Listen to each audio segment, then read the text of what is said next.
Hello divine souls. माँ अन्नपूर्णा यानी कि अन्न की देवी। एक बार की बात है, कथा में सुना था कि जब माँ पार्वती के यहाँ कोई उत्सव था, सभी देवी देवतागण भोजन के लिए उपस्थित थे। तब तरह तरह व्यंजन खाने की इच्छा सबके मन में जागृत थी। तब माँ अन्नपूर्णा ने कृपा की और सभी के लिए कई तरह के व्यंजन सभी के लिए लाए गए। तब सबको भूख तो बहुत जोरों की लगी थी। सब ने भरपेट बहुत भोजन किया, बहुत अच्छे से खाया, मगर इतनी भूख की वजह से ये ध्यान नहीं दिया कि बहुत अन्न इधर उधर गिर रहा है, बिखर रहा है। कई लोगों ने तो तृप्त होकर कई भोजन को जूठा ही छोड़ दिया। तब माँ अन्नपूर्णा रुष्ट हुई। उन्होंने देखा कि गणेश जी और कार्तिकेय जी ने भी खाना गिराकर खाया है और अन्न के दाने छोड़ दिए हैं। इससे उन्हें बहुत गुस्सा आया। तब शंकर जी ने उन्हें समझाते हुए कहा कि वे बहुत भूखे थे। तो माता पार्वती ने कहा कि मैं अन्न का अपमान नहीं सह सकती। तो इस तरह से माँ अन्नपूर्णा अपने बच्चों पर भी रुष्ट हुई थी। इसलिए कहा जाता है कि हमें भोजन गिराकर नहीं खाना चाहिए। खाना खाने के बाद अन्न का एक भी दाना थाली में नहीं बचना चाहिए। जितना ज़रूरत हो उतना ही थाली में लेना चाहिए। इसको मैं आपको एक कहानी के माध्यम से बताना चाहूँगी। यह कहानी जिन्होंने भी लिखी है, जिनकी भी यह कहानी है, मैं उनका आभार व्यक्त करते हुए आपको यह कहानी बता रही हूँ। एक समय की बात है, एक रेस्तोरेंट में एक बूढ़ी विधवा महिला काम करती थी। वहाँ पर अक्सर एक महिला अपनी पुत्री के साथ कुछ न कुछ खाने अवश्य आती थी जब भी उसकी बेटी स्कूल से छूटती थी। जब दोनों माँ बेटी खा लेते तो अक्सर उनकी बेटी भोजन में खाना आधा छोड़ देती थी। तो जब वह टेबल बूढ़ी औरत साफ करती तो उस बचे हुए आधे खाने को ले जाके छुप कर खाती, यह भी ध्यान देखती कि कोई देख तो नहीं रहा है। और इस तरह उसका जीवन यापन चल रहा था। उसका पेट तृप्त हो रहा था। ऐसे में एक दिन वो माँ बेटी दोनों आते तो अवश्य हैं, मगर बच्ची नहीं खाती है। तो वह विधवा बूढ़ी औरत उस बच्ची से पूछती है, बेटा आज आप क्यों कुछ नहीं खा रही हो? तो बच्ची कहती है कि आज मेरी फ्रेंड का बर्थडे था और हमने वहीं खा लिया है। सिर्फ मेरी मम्मी खाएंगी और उसकी मम्मी को खाना जूठा छोड़ने की आदत नहीं थी। बेचारी बूढ़ी औरत मन मारकर चली जाती है कि आज तो बच्ची खा नहीं रही है तो उसके पेट में बचेगा नहीं। वह बचेगा नहीं तो मेरा पेट कैसे तृप्त होगा। अपने पेट पर हाथ फेरते हुए अपने मन को शांत करती है। उसकी आंखों में आंसू आ जाते हैं क्योंकि उसे जोरों की भूख लगी हुई थी। इतने में उनके बेटे का फ़ोन आता है और पूछता है, माँ कैसी हो?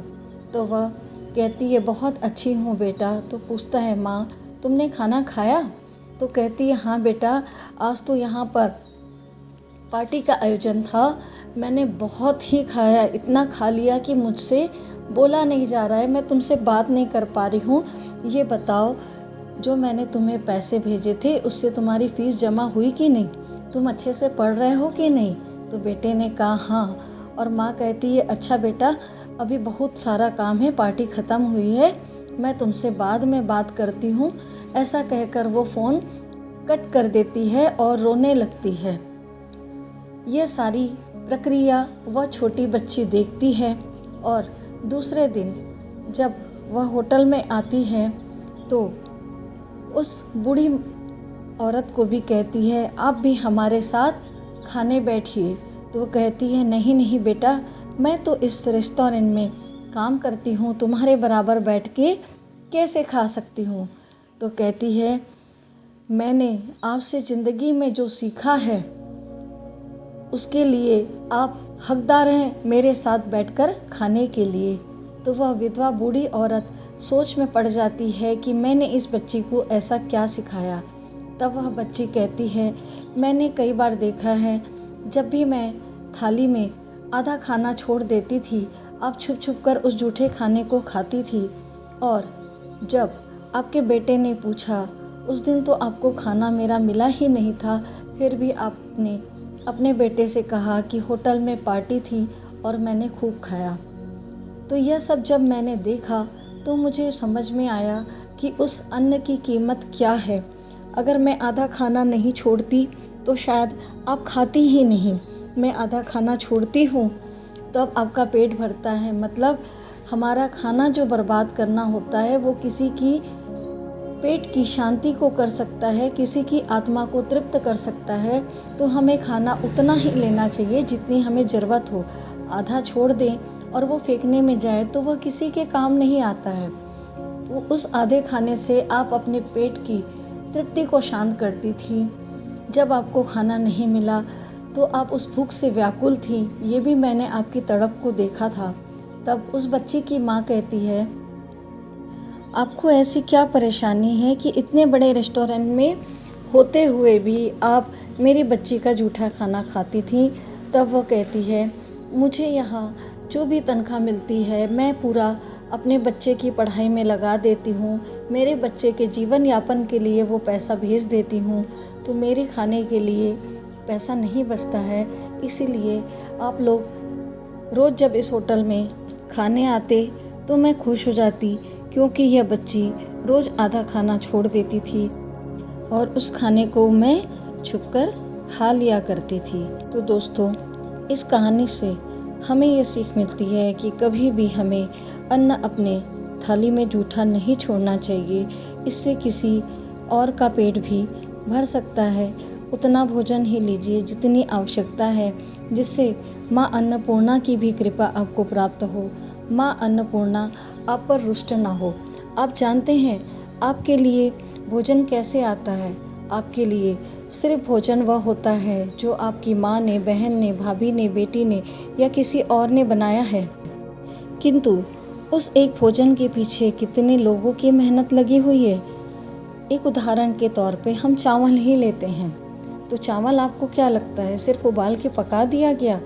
चावल के लिए कड़ी धूप में, भरी बरसात में किसान कितनी मेहनत करते हैं उसे उगाने के लिए। बैल कितनी देर वहाँ खेतों में जुताई करते हैं। उसके बाद जब फसल कट के तैयार हो जाती है तो उसकी बुआई करना, कटाई करना, मंडी तक पहुँचाना और इस बीच पशुओं से उस अनाज की रक्षा करना। मंडी से अनाज थोक विक्रेता तक, थोक विक्रेता से रिटेल तक, रिटेल से आपके घर जो भी सामग्री लाता है, चाहे माता पिता, भाई बहन, चाहे आपका सर्वेंट, किसी के द्वारा भी वो चावल घर तक आता है। उसको साफ़ सुथरा करना, बिनना, चुनना, धोना, पकाना, ईंधन का उपयोग करना, जल का उपयोग करना, ये हम कितनी सारी प्रक्रियाओं से होकर गुजरते हैं, तब जाके वह कुछ चावल आपको मिल पाते हैं। यानी कि इस तरह की कई प्रक्रियाओं से होकर हर तरह के अन्न बनते हैं। तो सोचिए उस एक बार के आपके भोजन में कितने लोगों की मेहनत जुड़ी हुई है। तो अन्न का कभी भी अपमान न करें, हमेशा उसका सम्मान करें कि आपको ईश्वर ने अच्छा भोजन दिया है। जो भी भोजन थाली में हो उसे प्रेम पूर्वक ग्रहण करें। ये अच्छा नहीं लगता, वो अच्छा नहीं लगता, इस तरीके से हमें कभी भी नहीं करना चाहिए। भोजन में एक दाना भी हमें जूठा नहीं छोड़ना चाहिए। और जिस थाली में भोजन करें उसमें कभी भी अपने हाथ ना धोएं।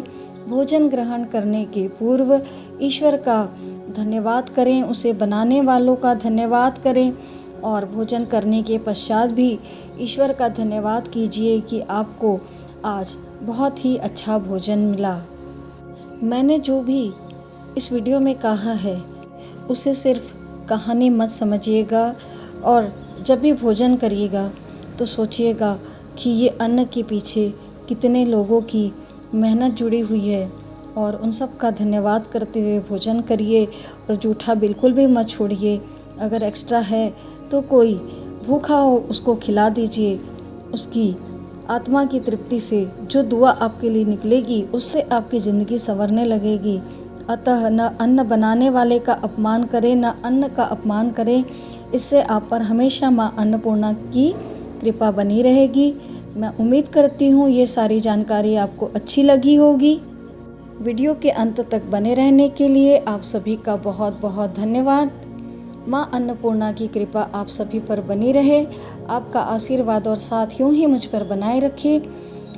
ईश्वर आपको मानसिक शांति, सुख, समृद्धि, अच्छा स्वास्थ्य प्रदान करें।